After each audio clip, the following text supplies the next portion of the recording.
Le film Matrix, ce n'est pas de la science-fiction, c'est un documentaire. Chaque humain, et c'est un fait, chaque humain, lors des 7 premières années, est télécharge en hypnose. Le cerveau d'un enfant, en dessous de 7 ans, est dans une fréquence de vibration plus basse. Quand vous mettez les fils sur la tête de la personne, vous lisez un électroencéphalographe qui lit les activités cérébrales. Un enfant en dessous de 7 ans a une vibration plus basse que la conscience. C'est appelé Theta. Theta, c'est l'imagination. Oh, c'est comme les enfants qui jouent à la dinette avec des tartes à la boue. Mais pour eux, c'est une chose réelle.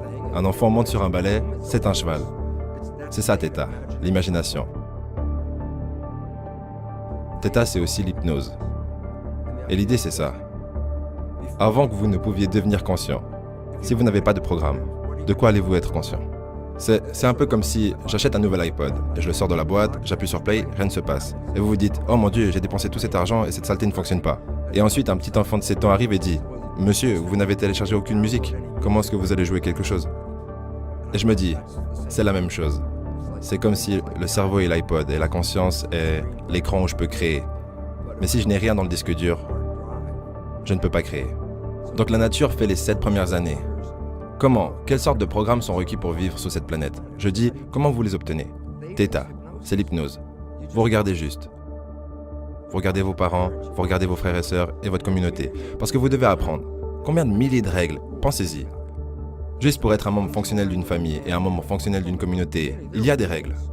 Vous devez apprendre ces règles à un enfant. Je dis, vous n'avez pas à le faire. Les 7 premières années, ils observent et ils téléchargent. Et après, je dis, pourquoi est-ce pertinent? Parce que c'est un fait regrettable. 99% de notre vie, c'est un fait. Vient de ces programmes dans le subconscient. Tous les jours, vous utilisez seulement environ 5% de votre vie consciemment, ce qui est créatif. 5%. Donc votre vie est vécue, même si vous pensez que vous vivez votre vie. Exactement. Et vous ne le voyez pas parce que ça s'appelle subconscient, sous la conscience. Et les jésuites, pendant 400 ans, ils prenaient et les gens ne comprenaient pas. Ils disaient, donnez-moi un enfant jusqu'à ce qu'il ait 7 ans et je vous montrerai l'homme. Ils disent ça depuis 400 ans parce qu'ils savaient que 7 ans était la période de programmation. Et 95% de votre vie après ça sera peu importe ce que ce programme était. Donc Angelina Jolie fait partie d'une famille où il y a le cancer. Et je dis oui, ils ont les gènes. Mais ce n'est pas ça qui l'a causé. C'était le comportement qui a été transmis. Le comportement n'est pas transmis comme les gènes. Il est transmis par des familles, mais il est transmis à travers l'apprentissage dans les familles. Ok. Dans votre conférence sur la biologie de la croyance, vous avez fait cette analogie à la fin d'une caméra et après d'un œil, et comment la caméra inverse l'image et la met sur le film. Et pourtant, avec notre œil, nous le prenons, inversons l'image, et après nous la faisons passer à travers un filtre dans nos cerveaux. C'est juste. Et c'est de ça dont vous parlez, des 7 premières années de votre vie qui mettent un filtre sur tout. Absolument. Comment vous comportez-vous? Ouais. Ouais. Il y a des millions de règles pour que vous et moi puissions regarder deux choses distinctes ou deux choses et avoir des conclusions complètement différentes. Exact, et c'est juste basé sur comment vous avez grandi, ce que vous voyez. Vous savez, ce n'est pas nouveau. Je veux dire, il y a ce livre connu, Père riche, Père pauvre. Et il disait en gros, vous venez d'une famille pauvre et vous pourriez galérer toute votre vie en essayant de devenir riche, mais vous n'y arriverez pas. Et ensuite, si vous venez d'une famille riche, vous pourriez être stupide toute votre vie, Donald Trump, et y arriver. Pas parce que vous y pensiez, mais c'était un comportement inconscient qui a été téléversé des familles riches aux enfants. Ce qui est inconscient. Donc, ils prennent les bonnes décisions inconsciemment. S'ils impliquent leur esprit conscient, alors ils auront l'air stupides. Mais c'est inconscient. Et c'est la même chose avec les gens pauvres. Les gens pauvres ont des croyances venant de leur famille, comme « tu ne peux pas y arriver, la vie est un combat, les choses sont difficiles, pour qui est-ce que tu te prends ?» Et si c'est le programme que vous avez obtenu, alors 95% de la journée, vous allez vous saboter vous-même. Et c'est pour ça que les gens pauvres restent pauvres et les riches restent riches, à cause de la programmation. Ce que nous devons réaliser en premier lieu, c'est que 95% de notre comportement vient du subconscient. Donc un enfant va enregistrer pendant 7 ans. Et il va vous enregistrer vous avez un nouveau bébé. Ce bébé va vous regarder parce que vous êtes le parent. La première chose que le bébé apprend, dans là ou les 2 premières semaines de vie, qui est le parent? Très important, parce que c'est le point de référence. Si quoi que ce soit se produit dans leur vie, ils vont regarder leurs parents en premier. Un enfant à la place de jeu est sur une balançoire, tombe de la balançoire sur le sol. La première chose qu'il fait, c'est regarder le parent. Si la mère est comme ça, l'enfant se met à pleurer. Mais si la mère dit « lève-toi et remonte sur la balançoire », l'enfant remonte sur la balançoire. C'est le reflet. Donc vous devez réaliser qu'un enfant va observer chacun de vos mouvements. Et après, vous devez aussi admettre, mince, si 95% de ça vient de ma programmation invisible, je vais transmettre le modèle familial, inconsciemment, 95% de la journée. Le modèle familial, national, sociétal. Mais tout le modèle, peu importe ce que vous... Le modèle de croissance de la programmation. Ok. À moins que je fasse un effort conscient. Un effort conscient pour changer votre programmation. C'est très difficile de rester conscient. C'est pour ça qu'on retourne toujours dans le subconscient. Parce que quand vous pensez, c'est une fonction d'esprit conscient. Donc, Brian, que faites-vous mardi?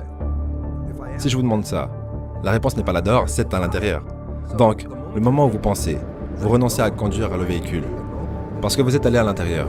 Ça ne veut pas dire que peu importe ce que vous faites, vous allez arrêter de marcher, de conduire ou de faire un travail. Ceux-ci sont des programmes dans le subconscient, parce que vous les avez répétés encore et encore. Donc, le subconscient est un autopilote. Quand le conscient est occupé, l'autopilote conduit un véhicule. Le point, c'est que lorsque le conscient est occupé, il n'observe pas ce qu'il se passe. Donc, disons que nous avons cette conversation dans une voiture. Et je conduis depuis 10 minutes. Et nous avons cette super conversation. Et tout d'un coup, je regarde par la fenêtre et je dis, vous savez, je n'ai pas fait attention à la route pendant que nous avions cette conversation. Mais je reviens en arrière et dis, est-ce que je peux dire à propos de quoi était la conversation? Ouais, nous avons parlé de ça, ça, ça et ça. Et qu'est-ce qu'il y avait sur la route pendant ces 10 minutes? Et là, je ne sais pas, je ne faisais pas attention. Voyez? Ça, c'est contre le subconscient. Donc j'ai dit, comment était votre conduite? Et j'ai dit, c'était la façon dont vous avez appris à conduire. Si vous avez eu un mauvais moniteur de conduite, alors vous conduisez 10 minutes avec une mauvaise conduite. Ok. Alors comment je peux changer ça? Est-ce que j'ai besoin d'être plus conscient de mon subconscient? Vous devez être conscient de... Eh bien, vous voyez, voilà le problème. 7 premières années, c'est de la programmation. Et je dis bien, quel programme vous avez eu quand vous aviez 0 ou 1 an? Vous direz, ah, je n'ai aucune idée de quel programme c'était. Et je dis, ah, 95% de votre vie vient du subconscient. Votre vie est une impression de votre comportement subconscient. Oh, donc, vous n'avez pas à essayer de penser à ce qu'il s'est passé. Je dis juste, regardez votre vie. Les choses que vous aimez, qui entrent dans votre vie, y entrent parce que vous avez le programme qui les soutient. Mais n'importe quelle chose avec laquelle vous avez des difficultés, vous travaillez très dur dessus, vous y mettez beaucoup d'efforts pour que ça arrive. Pourquoi est-ce que vous travaillez si dur? Inévitablement, vous avez un programme qui ne supporte pas cette conclusion. Et vous essayez de passer outre le programme.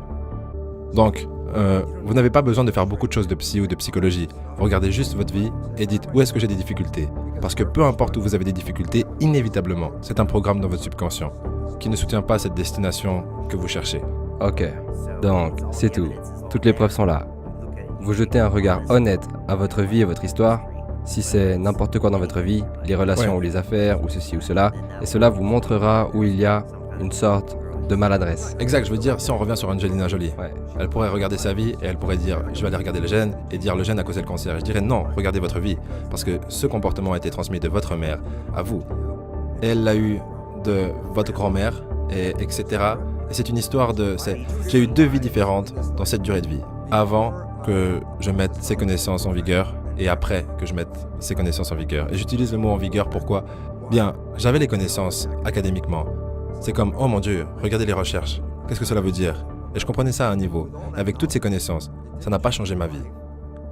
Les gens lisent des livres de développement personnel. Bien, vous avez lu le livre, vous avez beaucoup de connaissances, est-ce que ça a changé votre vie? Non, mais vous avez beaucoup de connaissances. Donc voilà la différence. L'esprit conscient est créatif et peut apprendre en n'importe quel nombre de façons. Lire du développement personnel, une conférence, écouter un programme, et l'esprit conscient va obtenir de la compréhension. Et je dis oui, mais l'esprit subconscient n'apprend pas de cette façon. Oui, il ne le fait pas. Le subconscient n'apprend que de 2 manières fondamentales naturellement. L'hypnose, qui correspond aux 7 premières années, et après l'âge de 7 ans, comment est-ce que vous mettez de nouveaux programmes à l'intérieur? La répétition et l'entraînement. Vous voulez conduire une voiture? Vous n'avez pas appris en vous asseyant en mettant la clé dans le contact. Vous avez dû vous entraîner à conduire la voiture. Vous voulez apprendre l'alphabet? Combien de fois avez-vous passé de A à Z? Vous savez, essayez d'aller de A à Z avant que vous ayez pu l'accomplir. Une fois que vous l'avez accompli, vous n'avez pas à revenir en arrière et le refaire à nouveau. Donc 2 phases. Vous voulez entraîner votre esprit inconscient? L'hypnose, la répétition. J'aime la dernière parce qu'il y a une nouvelle phrase qui circule appelée « Faites semblant jusqu'à ce que vous y arrivez ». Qui veut dire, si vous n'êtes pas une personne heureuse, vous voulez être une personne heureuse, alors répétez tout le temps « Je suis heureux, je suis heureux ». Je dis, eh bien, vous n'avez pas l'air heureux ou quoi que ce soit. Vous dites, non, à qui est-ce que je parle? Par la répétition, je parle au subconscient. Ok. Si le subconscient comprend « Je suis heureux », et 95% de votre vie vient de ce subconscient, il y aura un moment, une fois que le subconscient aura compris « Je suis heureux », vous n'avez plus à le dire. Ok. Ça sera automatique. Et c'est pour ça qu'on voit des gens remplir des journaux d'affirmation, de gratitude et tout ça. Parce que si vous faites ça tous les jours... C'est répétitif, c'est ça la partie secrète. Mettre un post-it sur le réfrigérateur est plutôt comme une suggestion. Mais ce n'est pas une répétition, donc ça ne fonctionne pas très bien. Mais vous devez... La répétition est une habitude. C'est créer une habitude. Donc vous devez faire quelque chose religieusement. Le répéter, le répéter, le répéter pour que ça fonctionne.